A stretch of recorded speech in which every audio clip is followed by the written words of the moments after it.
Hello everyone, আসসালামু আলাইকুম। রিমিস টুকিটাকি ইউটিউব চ্যানেলে আপনাদের স্বাগতম। আজকে আমি রান্না করব মুগ ডাল দিয়ে খাসির মাংস। তো প্রথমে আমি খাসির মাংস ভালোভাবে ধুয়ে পানি ঝরিয়ে নিয়েছি।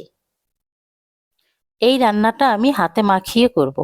তো তার জন্য আমার মুগ ডাল লাগবে। মুগ ডালটা আমি ধুয়ে ভালোভাবে পরিষ্কার করে 2 ঘন্টা ভিজিয়ে রেখেছি। এবার আমি দারুচিনি, এলাচি, তেজপাতা দিয়ে দিলাম পরিমাণ মতো পেঁয়াজ কুচি। এখানে আমি পেঁয়াজ বাটা দেইনি। পরিমাণ মতো হলুদের গুঁড়া, মরিচের গুঁড়া, ধনিয়া গুঁড়া, জিরা গুঁড়া, পরিমাণ মতো লবণ এবং একটু আদা বাটা, রসুন বাটা। এই রান্নাটা আমি সরিষার তেল দিয়ে করব। 1 কাপ পরিমাণ সরিষার তেল দিলাম। এখন মাংসটা ভালোভাবে মাখিয়ে নেব, যেন মাংসের ভিতরে মশলাগুলো ঢুকে যায়। মাখানো হয়ে গেছে। 10 মিনিটের জন্য ঢাকনা দিয়ে ঢেকে রাখবো। এখন আমি ধুয়ে রাখা মুগ ডালগুলো প্রেসার কুকারে আধা সেদ্ধ করে নিই। আমি এভাবেই রান্না করি। এখন আমি সেদ্ধ করার জন্য পরিমাণ মতো পানি দিয়ে নিই, একটু লবণ। প্রেসার কুকারে 3টা সিটি দিয়ে নেব।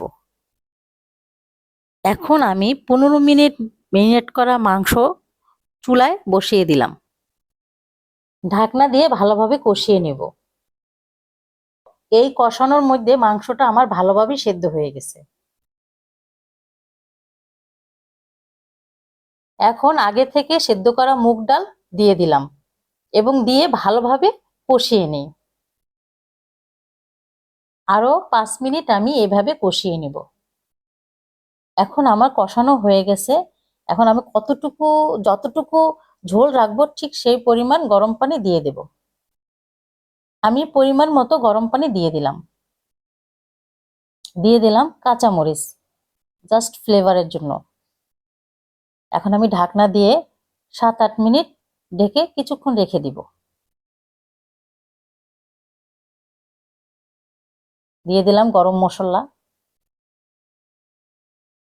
এখন আমি ডালে ফোড়ন দিব। ফোড়নের জন্য ফ্রাই প্যানে তেল, 2টা শুকনো মরিচ এবং একটু রসুন কুচি দিয়ে ভালোভাবে ভেজে নিব। এখন আমি এই ফোড়নটা ডালে দিয়ে দিব।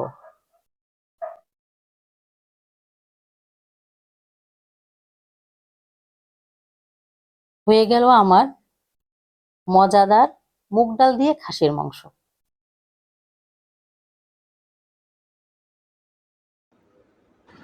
এরকম আরও সুন্দর সুন্দর রান্না সবার আগে পেতে চ্যানেলটি সাবস্ক্রাইব করে পাশে থাকা বেল আইকনটিতে প্রেস করবেন।